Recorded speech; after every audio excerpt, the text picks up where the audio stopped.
கிறிஸ்துவுக்குள் மிகவும் பிரியமானவர்களே, திருமறை தியானம் இந்த நிகழ்ச்சியை நமக்கு வழங்குகிற மதிப்பிற்குரிய டாக்டர் ரெவரண்ட் பால்ராஜ் அதிசயமணி ஐயா மும்பை பட்டணத்தில் மெத்தடிஸ்ட் திருச்சபையினுடைய போதகராய் பணியாற்றி இறைபணியை செய்தவர்கள்.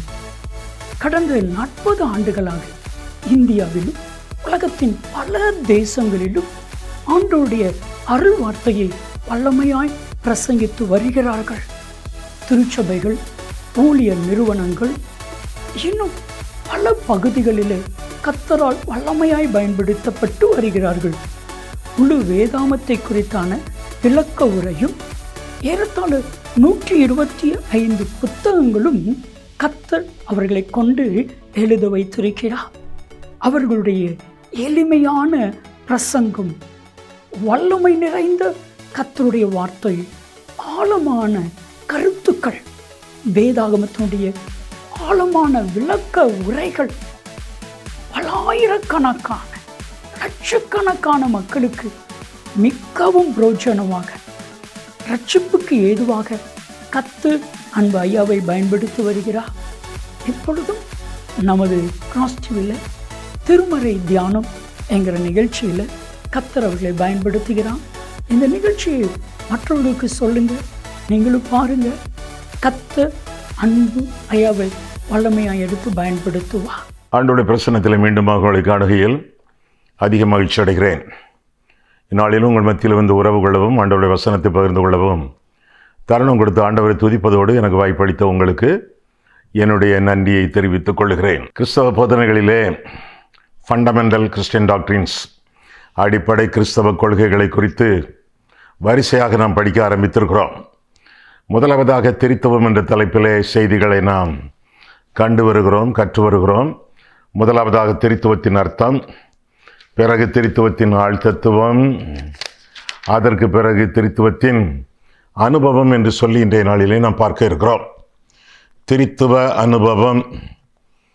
ஒரே தெய்வம் 3 ஆழ்தத்துவங்களிலே விளங்குகிறார். விசுவாசிக்க முடியும், விளங்கிக் கொள்வது கஷ்டம். விளங்கிக் கொள்ள நாம் முயற்சிப்போம். என கர்த்தருடைய வேதம் குறைவற்றதும் ஆத்துமாவை உயிர்ப்பிக்கிறதுமாய் இருப்பதினாலே நிச்சயமாக ஆண்டவர் நமக்கு விளக்குவார். சில காரியங்களை உடனடியாக விளக்குவார், சில காரியங்களை படிப்படியாக விளக்குவார். எதற்கு? கர்த்தருடைய வசனத்தை படிக்கக்கூடிய பொறுமை, தாழ்மை நமக்கு வேண்டும். எனவே படிப்படியாக விளக்குவார். சில வசனங்களை, சில கருத்துக்களை, சில கொள்கைகளை அவருக்கு சித்தமான வேளைகளில் விளக்குவார். இதையெல்லாம் என்னுடைய வாழ்க்கையில் நான் அனுபவித்திருக்கிறேன். நீங்களும் அனுபவிக்கிறீர்கள், அனுபவிக்கப் போகிறீர்கள். சரி, திரித்துவ அனுபவம். முதலாவதாக சிங்காசனத்தை பார்த்து விடுவோமே. ஏற்கனவே நாம் பார்த்திருக்கிறோம். அந்த செய்தியை கேட்க வராதவர்களுக்கு இன்றைக்கு மீண்டும் வெளிப்படுத்தின விசேஷம் 22 முதலாம் வசனத்திலே பிதா, குமாரன், பரிசுத்தாவியானவர் ஒரே சிங்காசனத்தில் உட்கார்ந்திருக்கக்கூடிய காட்சி. இதற்கு முன்பாக பார்த்துருக்கீங்களா? இல்லைன்னா இப்போ என்ஜாய் பண்ண போறீங்க. வெளிப்படுத்தின விசேஷம் 22:1. பின்பு பளிங்கை போல் தெளிவான ஜீவ தண்ணீருள்ள சுத்தமான நதி தேவனும் ஆட்டுக்குட்டியானவரும் இருக்கிற சிங்காசனத்திலிருந்து புறப்பட்டு வருகிறத எனக்கு காண்பித்தான். பிதா யாரு? இந்த வசனத்தில் சரியா கவனிக்கலையோ? மீண்டும் வாசிக்கிறேன், நீங்கள் தான் கண்டுபிடிக்க போறீங்க. பிதா யாரு, குமாரன் யாரு, பரிசுத்தாவியானவர் யாரு, நீங்கள் தான் சொல்ல போறீங்க. இந்த வசனத்திலிருந்து வெளிப்படுத்தின விசேஷம் 22:1. பின்பு பளிங்கை போல் தெளிவான ஜீவ தண்ணீர் உள்ள சுத்தமான நதி தேவனும் ஆட்டுக்குட்டியானவரும் இருக்கிற சிங்காசனத்திலிருந்து புறப்பட்டு வருகிறதை எனக்கு காண்பித்தான். ஒரே சிங்காசனம், 3 பேர் உட்கார்ந்திருக்கிறார்கள். திரித்துவ தெய்வம். முதலாவதாக பிதா, அவர் தேவன். இரண்டாவதாக குமாரன், அவர் ஆட்டுக்குட்டியானவர். மூன்றாவதாக பரிசுத்தாவியானவர், அவர் ஜீவ தண்ணீருள்ள சுத்தமான நதி. என்ன சுத்தமான நதி? அவர் பரிசுத்த ஆவியானவர். சுத்தமான நதி என்று சொல்லி அங்கே மூவரையும் குறித்து 3 ஆழ்தத்துவங்களை குறித்து நாம் பார்க்கிறோம். 1 யோவான் 5:7 வாசிக்கும் பொழுது ரொம்ப முக்கியமான வசனம். ஐயா, வேதத்தில் பல மொழிபெயர்ப்புகள் காணப்படுகின்றனவே.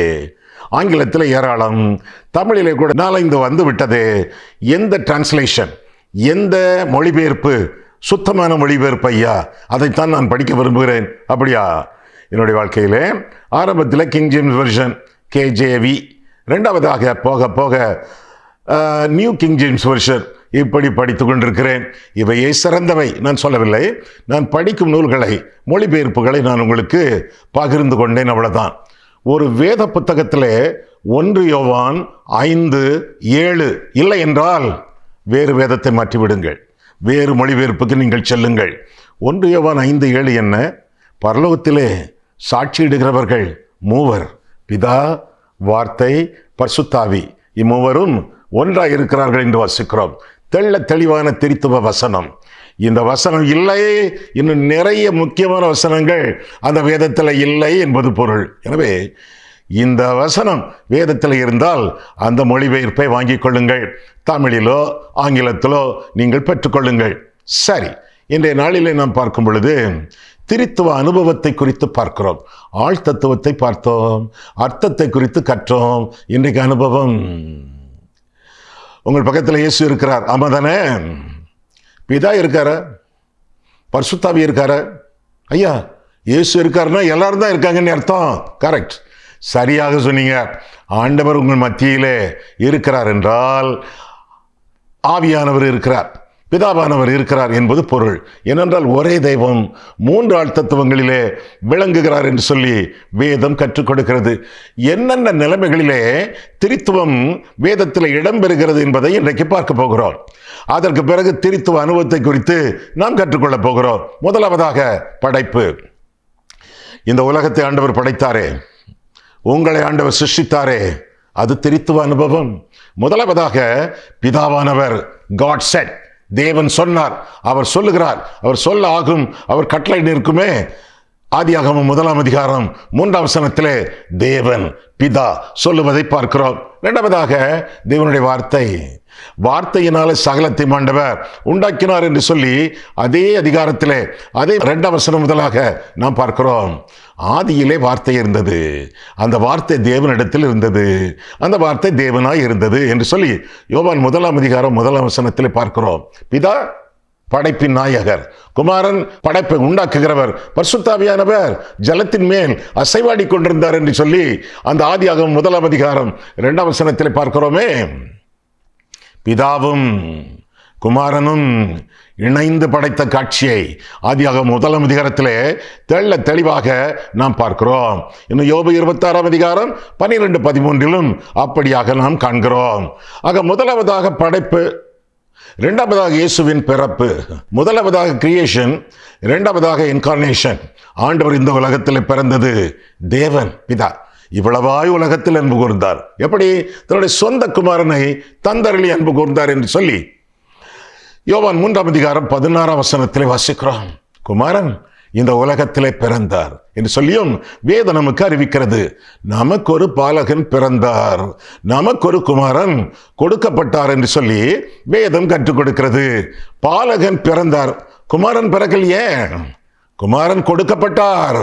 பாலகன் மண்ணில் இருந்து வந்தவர், குமாரன் விண்ணில் இருந்து வந்தவர். பாலகன் மனுஷகுமாரன், குமாரன் தேவகுமாரன். மனித குமாரர்கள் எல்லாம் தேவகுமாரர்களாக மாறத்தக்கதாக தேவகுமாரன் மனுஷகுமாரன் ஆனார். நமக்கு ஒரு பாலகன் பிறந்தார், நமக்கு ஒரு குமாரன் கொடுக்கப்பட்டார் என்று சொல்லி வேதத்தில் வாசிக்கிறோம். பின்ன இங்கிலீஷ்ல வாசிக்கும் போது, எபிரேய மொழியில் வாசிக்கும் பொழுது for us a son is born என்று இருக்கிறது.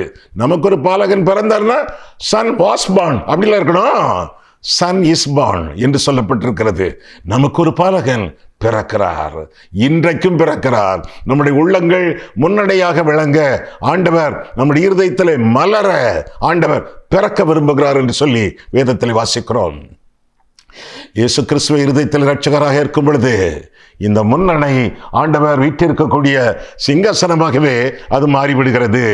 ஆக பிதாவானவர் குமாரனை கொடுத்தார், குமாரன் பிறந்தார், பரிசுத்தாவியானவர் அவர் மூலமாக மரியாளின் கர்ப்பம் உற்பத்தியாகியது என்று சொல்லி வேதம் நமக்கு கற்றுக் கொடுக்கிறது. பரிசுத்த ஆவி உன்மேல் நிழலிடும், உன்னதமானவர் உன்னிடத்திலிருந்து புறப்படுவார், பிறப்பார் என்ற காரியங்களை எல்லாம் லூக்காவிலே 1ஆம் அதிகாரத்திலே நாம் காண்கிறோம். ஆக ஆண்டவருடைய பிறப்புக்கு பிதா காரணர், பரிசுத்த ஆவியானவர் காரணர், இயேசு கிறிஸ்து பிறந்தார். திரித்துவ தெய்வத்தின் பிறப்பின் அனுபவ காரியங்களை விளக்கக்கூடியது. முதலாவதாக படைப்பு, இரண்டாவதாக பிறப்பு, மூன்றாவதாக மீட்பு, ரிடெம்ஷன், மீட்பு. ஒரே வசனத்திலே இந்த 3 ஆழ்த்தத்துவங்களும் விளக்கப்படுகிறார்கள். எப்படி, எங்கே? எபிரேயர் 9ஆம் அதிகாரம் 14ஆம் வசனம், நித்திய ஆவியினாலே தம்மை பழுதற்ற பலியாக ஒப்புவித்த கிறிஸ்துவின் ரத்தம் செத்த மனசாட்சிகளின் கிரியையற நம்மை சுத்திகரிக்கிறது என்று வாசிக்கிறோம். நித்திய ஆவியின் பரிசுத்த ஆவியானவர், அவர் மூலமாக ஒப்புவிக்கப்பட்ட இயேசு கிறிஸ்து குமாரன் யாரிடத்தில் ஒப்புவிக்கப்பட்டார்? பிதாவினிடத்திலே என்று சொல்லி வேதம் நமக்கு விளக்குகிறது. நித்திய ஆவியினாலே இயேசு கிறிஸ்து பிதாவினிடத்திலே பலியாக ஒப்பு கொடுக்கப்பட்டார். நான்காவதாக ரட்சிப்பு, சால்வேஷன் என்று சொல்லி வேதத்திலே வாசிக்கிறோம். இந்த லூக்கா 15ஆம் அதிகாரத்திலே இந்த 3 காரியங்களையும் பார்க்கலாமே. முதலாவதாக பிதாவானவர் தன்னுடைய மகனை இழக்கக்கூடிய ஒரு சூழ்நிலை ஏற்படுகிறது.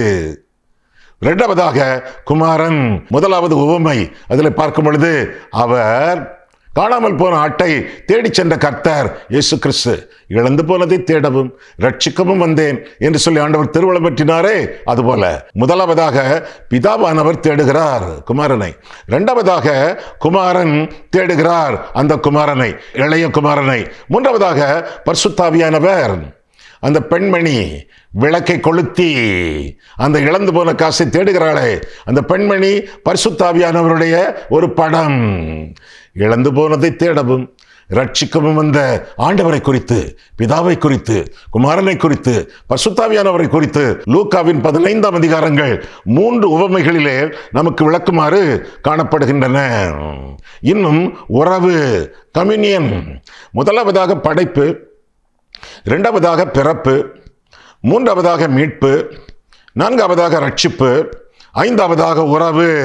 நாம் தேவனோடு உறவாடத்தக்கதாக, நாம் ஒருவருக்கொருவர் உறவு கொள்ளத்தக்கதாக திரித்துவ தெய்வம் முயற்சிக்கிறார் என்று சொல்லி வேதம் நமக்கு கற்றுக் கொடுக்கிறது. எபேசியர் 2:18 பார்க்கும் பொழுது பிதா அந்த உறவை ஏற்படுத்துகிறார் என்று நாம் காண்கிறோம். 2 கொரிந்தியர் 5ஆம் அதிகாரம் 17ஆம் வசனத்தில் பார்க்கும் பொழுது ஒப்புரவின் ஊழியத்தை கிறிஸ்து நமக்கு ஒப்புவித்தார் என்று சொல்லி வாசிக்கிறோம். எப்படி? தேவனோடு ஆத்துமாக்கள் ஒப்புரவாக வேண்டும். ஒப்புரவின் ஊழியம், ஒப்புரவின் உபதேசம், இந்த 2 கொரிந்தியர் 5ஆம் அதிகாரம் 18 முதலாக சொல்லப்பட்டிருக்கிறது. மூன்றாவதாக பரிசுத்த ஆவியானவர் ஒப்புரவின் நாயகர், ஐக்கியத்தின் ஆண்டவர். நம்முடைய கர்த்தராகிய இயேசு கிறிஸ்துவின் கிருபையும் பிதாவாகிய தேவனுடைய அன்பும் பரிசுத்த ஆவியானவருடைய உறவு, ஐக்கியமும் உண்டாவதாக என்று சொல்லி நாம் வேதத்தில் படிக்கிறோம். பல தடவை இந்த ஆசீர்வாதத்தை நாம் பெற்றிருக்கிறோம். சரி, ஆறாவதாக ஜபம். ஜபத்தை கேட்கிறவர் பிதா, ஜபத்தை சொல்லிக் கொடுக்கிறவர் ஆண்டவராகிய இயேசு கிறிஸ்து.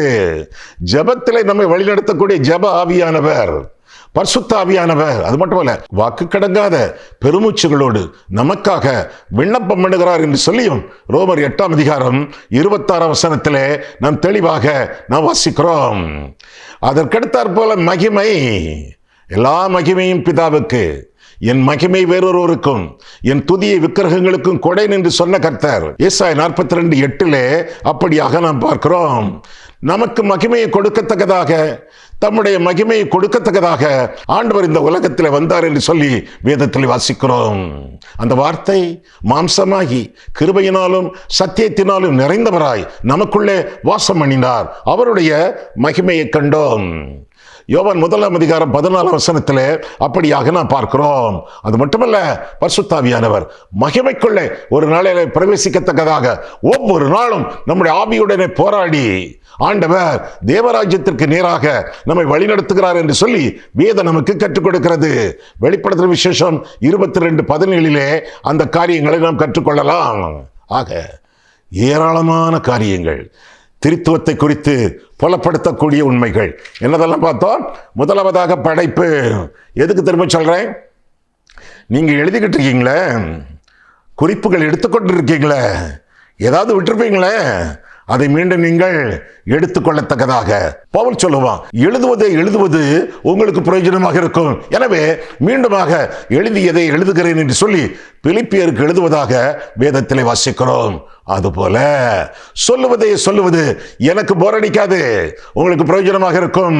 விட்டதை நீங்கள் எடுத்துக்கொள்வீர்களே.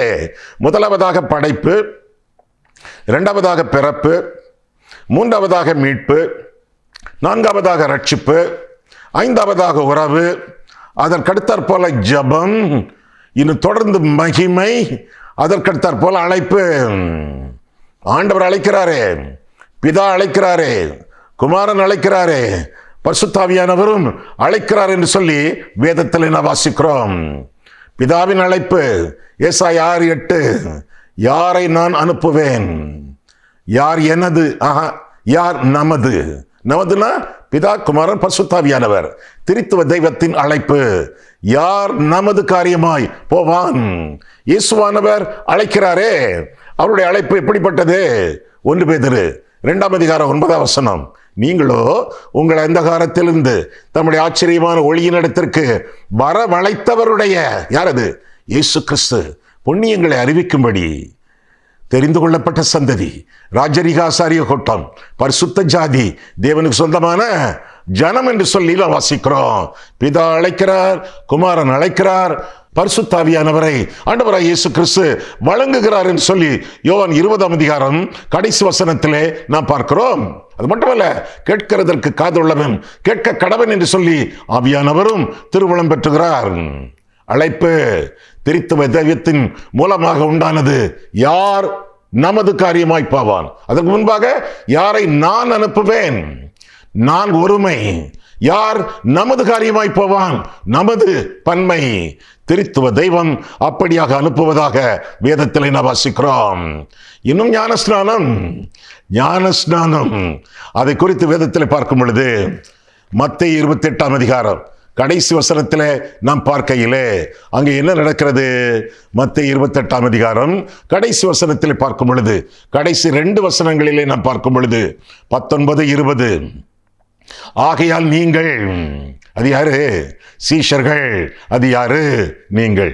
ஆகையால் நீங்கள் புறப்பட்டு போய், சும்மா வீட்டிலே ஒரு பாத்திரத்தை வச்சு கடல் ஆத்துல இருக்கக்கூடிய மீன்கள் எல்லாம் துள்ளி வந்து பறந்து வந்து நம்முடைய மீன் தொட்டியில் விழும் என்று எண்ணக்கூடாது. புறப்பட்டு போய் எங்கே மீன் இருக்கிறதோ, எங்க ஆத்தும ஆதாயம் பண்ண வேண்டியது இருக்கிறதோ அங்கே சென்று, மீண்டும் 19 வசனம், ஆகையால் நீங்கள் புறப்பட்டு போய் சகல ஜாதிகளையும் சீஷராக்கி பிதா, குமாரன், பரிசுத்தாவியின் நாமங்களிலே அல்ல, நாமத்திலே, ஒரே பெயர், ஒரே தெய்வம், 3 ஆழ்த்தத்துவங்களிலே விளங்குகிறார். மீண்டும், ஆகையால் நீங்கள் புறப்பட்டு போய் சகல ஜாதிகளையும் சீஷராக்கி பிதா, குமாரன், பரிசுத்தாவியின் நாமத்திலே அவர்களுக்கு ஞானஸ்நானம் கொடுத்து நான் உங்களுக்கு கட்டளையிட்ட யாவையும் அவர்கள் கைக்கொள்ளும்படி அவர்களுக்கு உபதேசம் பண்ணுங்கள். உலகத்தின் முடிவு பரிந்தும் சகல நாட்களிலும் நான் உங்களுடனே கூட இருக்கிறேன் என்றார். ஆமேன் என்று சொல்லி வேதத்திலே நாம் வாசிக்கிறோம். ஞானஸ்நானம் திருத்துவ வார்த்தைகளிலே, திருத்துவ ஆழ்த்தத்துவங்களின் நாமத்திலே கொடுக்கப்படுகிறது என்று சொல்லி வேதம் நமக்கு கற்றுக் கொடுக்கிறது. நீங்க சொல்றீங்கயா திருத்துவ நாமம் பிதா, குமாரன், பரிசுத்தாவி என்று சொல்றீங்க. ஆனா எங்க ஊர்ல சில இடங்கள்ல இயேசுவின் நாமம் அந்த நாமத்துல மட்டும்தான் கொடுக்கணும் அப்படின்னு சொல்றாங்களே சில ஒருத்துவக்காரர்கள். நாங்கெல்லாம் திருத்துவக்காரர்கள் தான், ஆனா ஒருத்துவக்காரர்கள் என்ன சொல்றாங்க? பிதா, குமாரன், பரிசுத்தாவி வேண்டாம். ஏன்னா பேதுரு சொல்லி இருக்காரு, அவர் கையில தானே பரலோகத்தின் சாவிகள். அவர் சொல்லியிருக்காரு, அவர் செய்திருக்காரு. குமாரனுடைய நாமம் போதும், இயேசுவின் நாமம் போதும், ஜீசஸ் ஒன்லி. பார்த்துருவோமா அந்த வசனத்தை, பேதுரு என்ன சொல்றாருன்னு சொல்லி. அப்போஸ்தலர் 2:37, இதை அவர்கள் கேட்ட பொழுது, இதை அவர்கள் கேட்ட பொழுது 36 வசனம், ஆகையினால் நீங்கள் சிலுவையில் அறைந்த இந்த இயேசுவையே நீங்கள் தான் அந்த அவர்கள் யார் அவங்க? இயேசுவை கொலை செய்த கொலைகாரர்கள். நல்ல வாசிக்கிறீங்களா வேதத்தை? உங்க பாஸ்டர் சரியா சொல்லி கொடுத்திருக்காரா?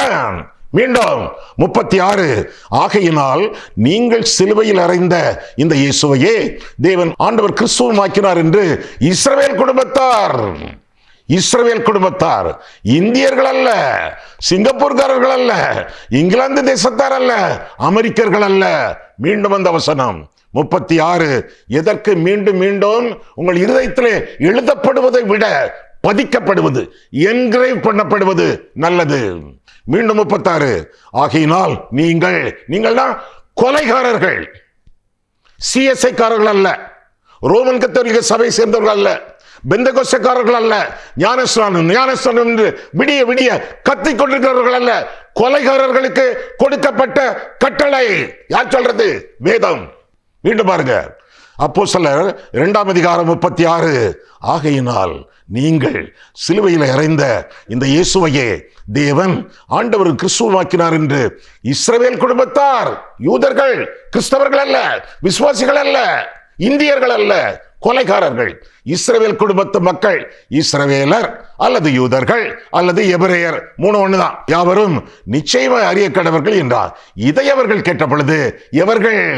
கொலைகாரர்கள், கிறிஸ்தவர்கள் அல்ல, கொலைகாரர்கள் பேதுருவை பொழுது பேதுருவை மற்ற அப்போஸ்தலரையும் பார்த்து, சகோதரரே நாங்கள் என்ன செய்ய வேண்டும் என்றார்கள். அப்பந்தான் நம்ம சொல்றான் பேதுரு அவர்களை நோக்கி, நீங்கள் மனம் திரும்பி. யார் மனம் திரும்பணும்? சிஎஸ்ஐ சபையாரா, கத்தோலிக்க சபையாரா, பெந்தகோஸ்தேக்காரங்களா? நீங்கள் கொலைகாரர்களாகிய நீங்கள், இயேசுவை அறியாதவர்களாகிய நீங்கள் மனம் திரும்புங்க என்று பேதுரு சொல்றான். மீண்டும் அந்த வசனம், பேதுரு அவர்களை நோக்கி, நீங்கள் மனம் திரும்பி ஒவ்வொருவரும் பாவ மன்னிப்புக்கென்று இயேசு கிறிஸ்துவின் நாமத்தினாலே ஞானஸ்நானம் பெற்றுக்கொள்ளுங்கள். யார் ஞானஸ்நானம் பெற்றுக்கிடணும்? இதுவரை அவங்க ஞானஸ்நானம் பெறலையே. இஸ்ரவேல் குடும்பத்தார் கொலைகாரர்கள் ஆயிற்றே. இயேசு அவங்களுக்கு பிடிக்காதே. இயேசுனா மரத்தில் தூக்கப்பட்ட எவனும் சபிக்கப்பட்டவன் என்று அவங்களுக்கு தெரியுமே. நியாயப்பிரமாணம் சொல்லுகிறது, அது மீண்டும் புதிய ஏற்பாடு சொல்லுகிறது. கலாத்தியர் 3:13 மரத்திலே தூக்கப்பட்டவன் சபிக்கப்பட்டவன். யார் இந்த இயேசு? மரத்திலே தூக்கப்பட்டவர், சிலுவையில தூங்குகிறவர், சபிக்கப்பட்டவர்கள் என்று இஸ்ரவேலர் எண்ணினார்களே. இந்த ஆளை இவர்கள் ஏன் கும்பிடுகிறார்கள், ஏன் வணங்குகிறார்கள், ஏன் விசுவாசிக்கிறார்கள்? சரியான எரிச்சல். நியாயம்தானா? ஒரு வகையிலே நியாயம்தான், ஆனால் அநியாயம். இயேசுவை யாரையும் அவர்கள் கொலை செய்யக்கூடாது, இயேசுவை கொலை செய்து விட்டார்கள் என்று சொல்லி வேதத்தில் வாசிக்கிறோம். காரணம், மரத்தில் தூக்கப்பட்ட இயேசு, அவர்கள் அவரை மேசியாவாக, இயேசுவாக, கிறிஸ்துவாக ஏற்றுக்கொள்ளவில்லை, கொலை செய்து விட்டார்கள். பிதாவை பற்றி இஸ்ரவேல் ஜனங்களுக்கு பிரச்சனை இல்லை. யெகோவாவாகிய தெய்வம் வழிபட்டார்கள். பரிசுத்தாவியை குறித்து அவர்களுக்கு பிரச்சனை இல்லை. ஏனென்றால் அவர் ஜலத்தின் மேல் அசைவாடி கொண்டிருந்த ஆவியானவர். பிதா அவர்களுக்கு பிடிக்கும் தெய்வம், பரிசுத்தாவி அவர்களுக்கு பிடிக்கும் தெய்வம். கிறிஸ்து மரத்திலே தூக்கப்பட்டவர், கொலை செய்தார்கள். அப்போ மனம் திரும்புங்கள் என்று கொலைகாரர்களுக்கு கொடுக்கப்பட்ட கட்டளை அப்போஸ்தலர் 2:38. எனவே பேதுருவுக்கு, யூதர்களுக்கு பரிசுத்தாவியை பற்றி பிரச்சனை இல்லை, பிதாவை பற்றி பிரச்சனை இல்லை, கிறிஸ்து பிரச்சனை. எனவே அவர்கள் சொல்லும் பொழுது மனம் திரும்புங்கன்னு சொல்லிட்டு இயேசு கிறிஸ்துவுக்கு இரட்டை அழுத்தங்கள். இயேசுவானவருடைய பெயர் இங்கு சொல்லப்பட்டிருப்பதற்கு நோக்கம் என்ன?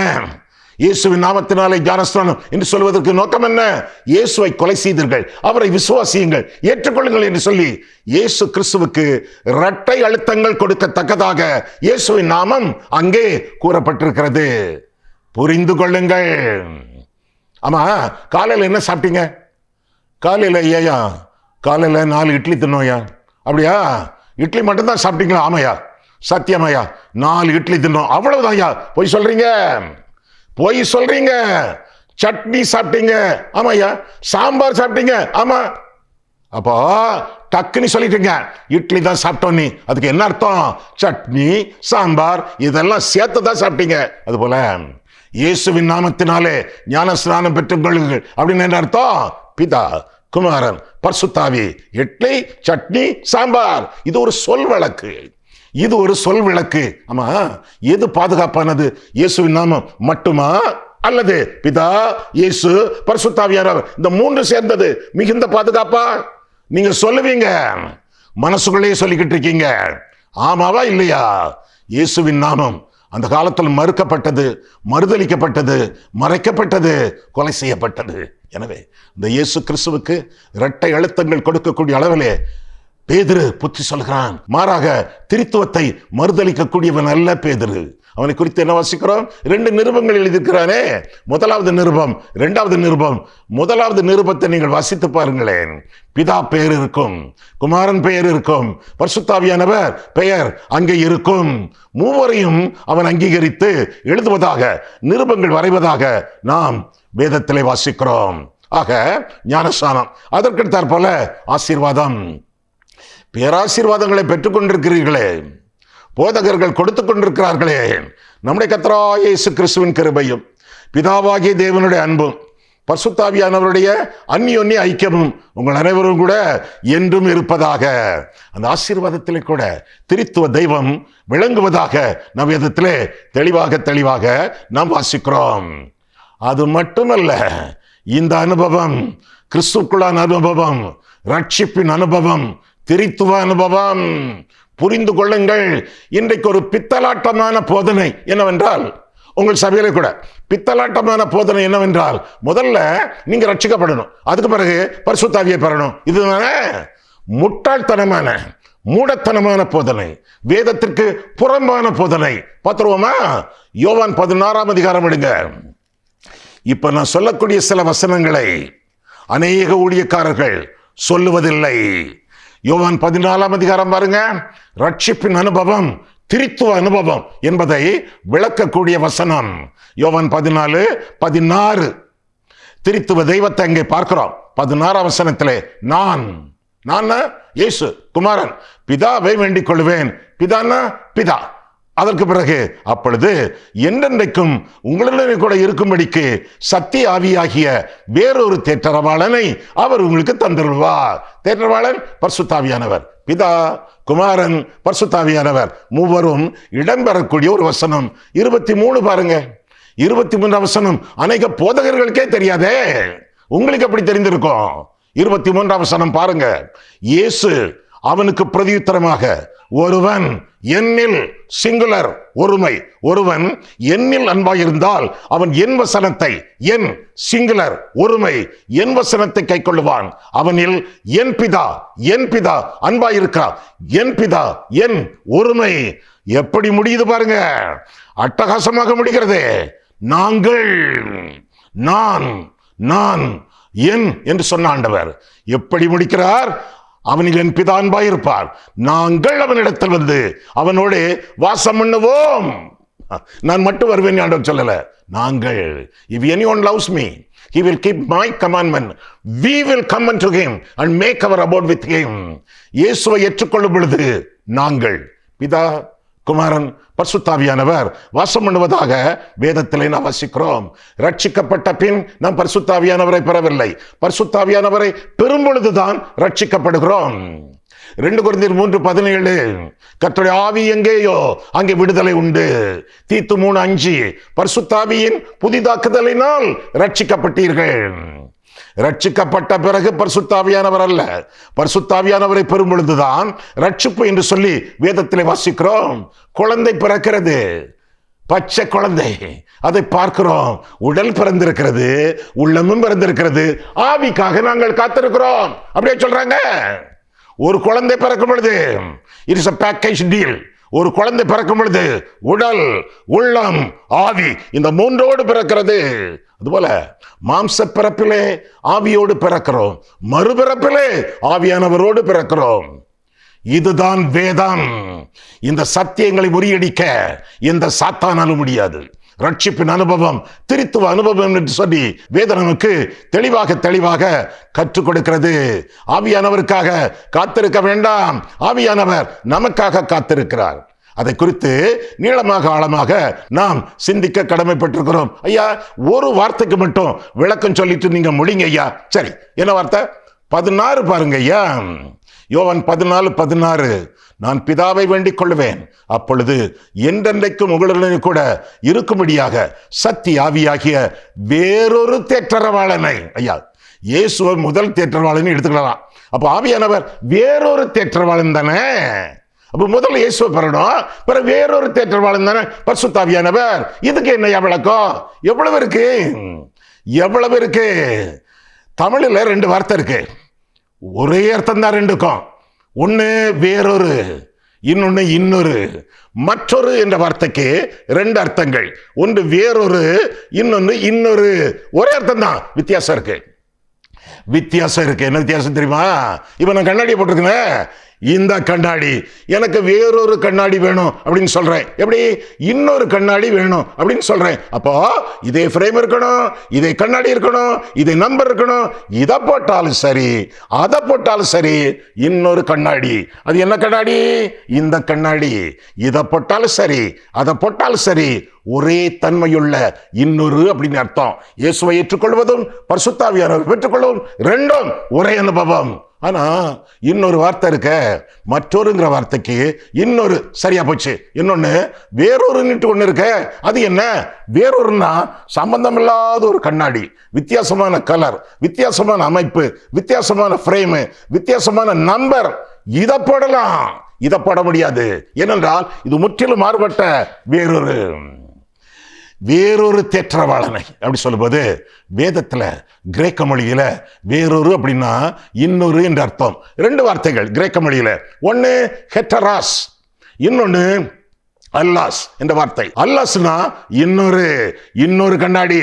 இதை போட்டாலும் சரி, அதை போட்டாலும் சரி. ஆனா ஹெட்டராஸ் மற்றொரு, வேறொரு அப்படி சொல்லும்போது இந்த கண்ணாடிக்கும் அந்த கண்ணாடிக்கும் சம்பந்தம் இல்லை, வித்தியாசம், அணிய முடியாது.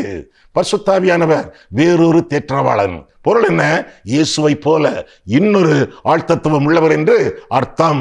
ஆவியானவர் வருவதும் ஆண்டவர் வருவதும் ஒன்று என்பதுதான் அந்த வார்த்தையின் அர்த்தமாக காணப்படுகிறது. திரித்துவ அனுபவத்தை குறித்து நாம் சற்று நேரம் சிந்தித்தோம். இந்த அனுபவத்தை குறித்து இன்னும் நீளமாக ஆழமாக வரும் நாட்களிலே நாம் பார்ப்போம். சும்மா இல்லை, உங்ககிட்ட நிறைய கேள்வி இருக்கு. இந்த வசனத்தை கேட்பேன், இந்த வசனத்துக்கு அர்த்தம் கேட்பேன், இந்த வசனத்துக்கு விளக்கம் கேட்பேன் அப்படின்னு வச்சிருக்கீங்க. ஒவ்வொன்றா கொண்டாங்க, பார்த்துருவோமே. பரிசுத்த ஆவியானவர் எனக்கும் உங்களுக்கும் உதவி செய்வார். கண்களை மூடுவோம், கர்த்தரை பார்ப்போம். அன்புள்ள ஆண்டவரே, உம்முடைய வசனங்களை ஆராயவும், எங்கள் வாழ்க்கையை ஆராயவும் உம்முடைய சந்நிதியிலே எங்களை வழிநடத்தினீர். அதற்காக நன்றி செலுத்துகிறோம் சுவாமி. கர்த்தாவே, திரித்துவ அனுபவத்தின் சில காரியங்களை குறித்து நாங்கள் சிந்திக்க எங்களுக்கு கிருபை கொடுத்தீர். அதற்காக ஸ்தோத்திரம் சுவாமி. இந்த திரித்துவ அனுபவத்தை, ரட்சிப்பின் அனுபவத்தை கேட்டுக்கொண்டிருக்கக்கூடிய யாவரும் பெற்று அனுபவித்து உம்முடைய நாமத்தை மகிமைப்படுத்தவும், உம்முடைய இருதயத்தை சந்தோஷப்படுத்தவும் கிருபை செய்யும். தொடர் செய்திகளுக்கு கர்த்தர் எங்களை ஆயத்தப்படுத்தும். இயேசு கிறிஸ்துவின் நாமத்தில் ஜெபிக்கிறோம் பிதாவே, ஆமென்.